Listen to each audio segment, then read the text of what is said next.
Culture of learning? Nah, we're gonna talk about it. So when you are searching for that perfect job, which we all know perfection is subjective, you want to keep some of these things in mind. Pay, benefits, flexibility in the schedule, all of these different things are extremely important when it comes to you making a decision on where you want to work. But there are just a few pieces of information in which I implore you to take into consideration. Keep listening to this video if you are about to have an interview with a nurse for a nurse position.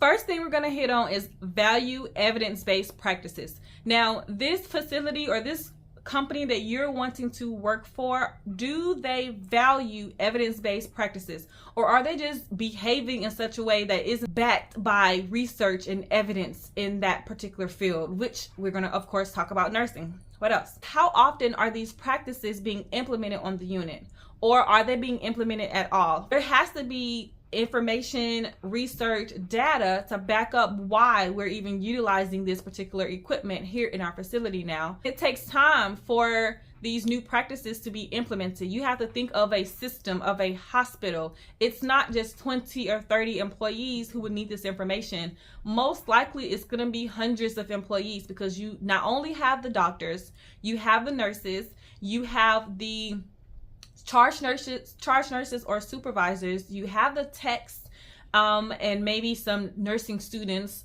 For instance, we have nursing students on our unit who are currently in the nursing program, but they work as techs. So you have a slew of people who now have to be trained on this equipment. That's going to take time to implement. Another example are the charting systems. Now, there are McKesson, Cerner, Epic. Those are just a couple I'm going to name, but the systems can be different depending on where you work. So Cerner can be more hospital specific, or it could just be more of a generalized system. And so I think that's one of the positives that people like to use Cerner, is because they can specify it and tailor it to their hospital, to their department. This little piece here may or may not have gotten me in hot fire before, but do you challenge the status quo?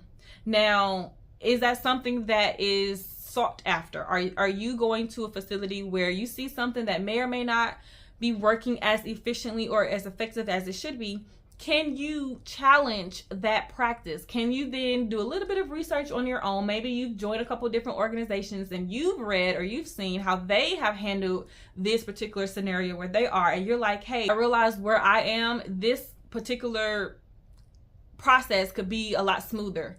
You have this kind of down pat, seems like, so you might want to take that information back to your leadership and let them know, hey, these are some things that I've been aware of, that I've been made aware of, that I've been exposed to just by hearsay or looking at someone's data, and now you want to bring it forth to your leadership. Is that going to be a problem? That's another piece of that, valuing evidence-based practices kind of umbrella there that I want you to pay attention to. Ask about innovative projects and town halls and pilot programs and things like that. You also don't want the company you're working for to also be stagnant and not want to grow and look at new opportunities and see how those opportunities can be implemented, best practice, of course, into their hospital or their company. There could be something talking about starting a hand washing committee. There's a thing called NIPIT. And so you can get the hand washing committee. You can get people to join, or not even join, you can get people to start up a shared governance or a town hall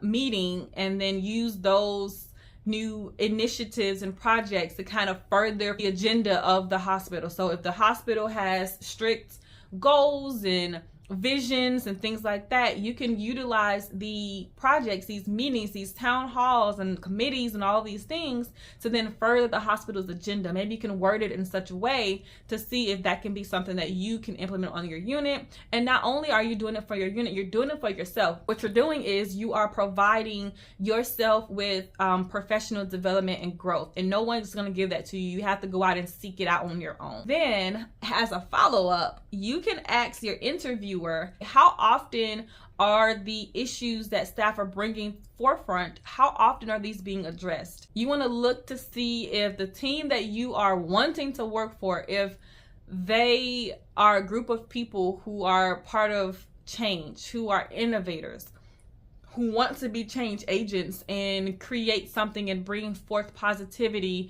and bring forth better solutions for the team as well as for the patients. Not only are you asking for innovation and seeing if you can kind of be a change maker and a change agent, you are going to ask, hey, are any of the leaders in this department or in this facility a part of the change? Are they participating on any committees? You are under someone and they are actually modeling those behaviors in which you want to see, or you want to have, or you want your team members to have. That is almost a win-win situation, because talk is cheap, right? We got to make sure that this person who you're about to work under is modeling behaviors in which she imposes on her team members or her subordinates.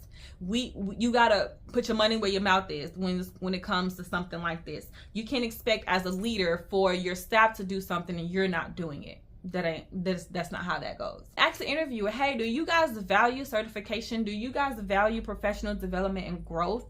Because if they don't, that's something you want to look at and pay attention to. You will not be at the same position in 4 years, in 5 years from now. You're going to want to become a better you. That's just kind of like the name of the game. You want to grow and develop your skills, whatever skill sets you have. Does this department offer regular unit-based or department education? Now, if there's a rollout, there's something new, is there in-service that's being provided, or am I expected to just at the drop of a dime realize that something new is rolling out and then it's on me to figure it out on my own?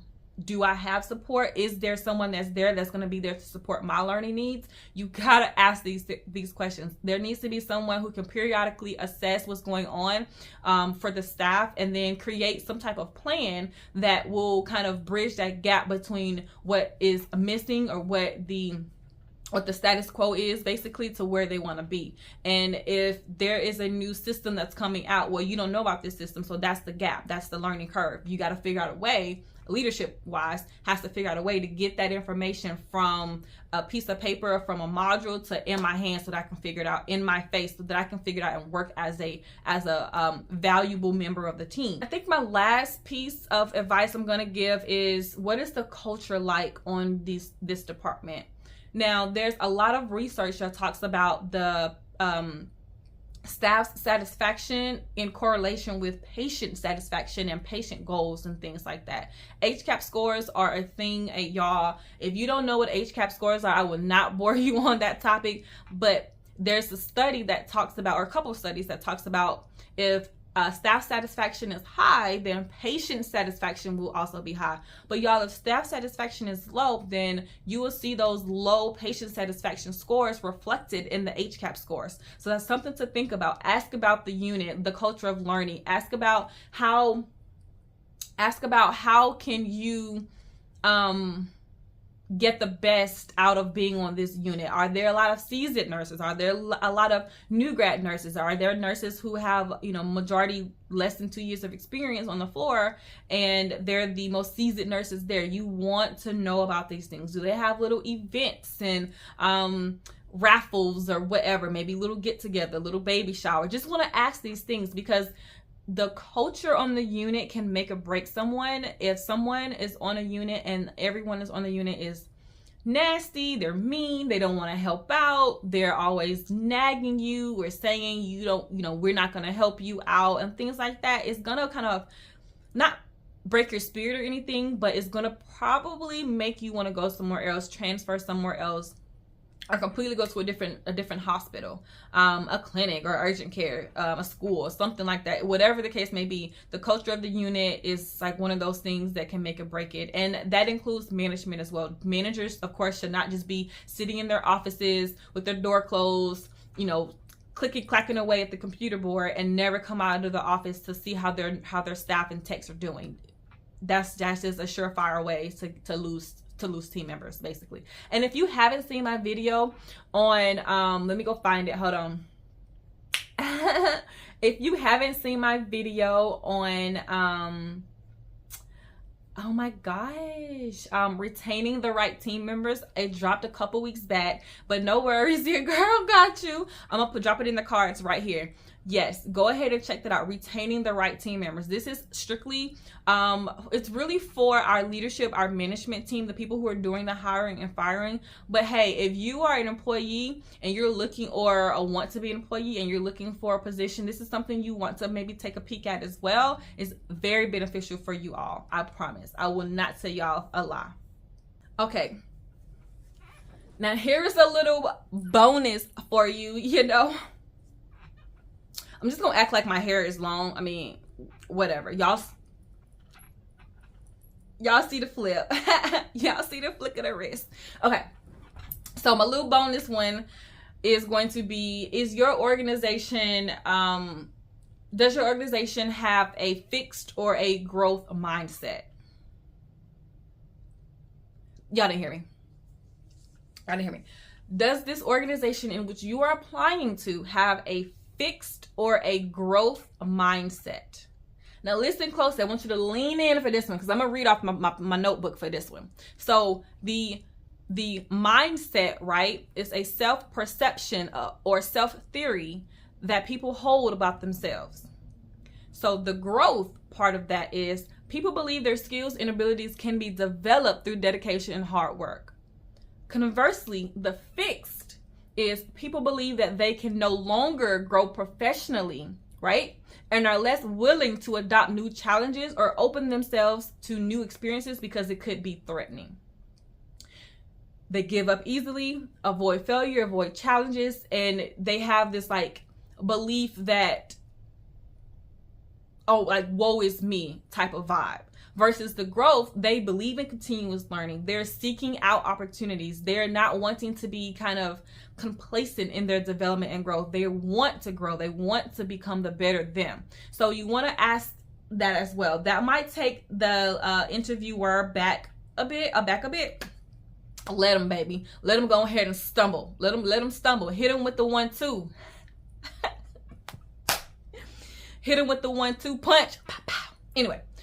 Okay, you know what it is, right? ifrn.org. We cannot do this without y'all. We cannot have this movement without y'all. Please go to the website. We have a couple of downloadable PDFs for you. If you are new to nursing or maybe want to become a nurse, go ahead and check it out. You can also donate. We are giving away $10,000 to 10. Check me out. To 10 women of color in the state of Georgia who have been accepted into nursing school. We only got 500 right now. We short 9,500. I need some help. So go ahead, go over to www.ifrn.org. Help your girl out. Help our beautiful women of color in the state of Georgia who are out here making things happen. I will see you next time in this video right here.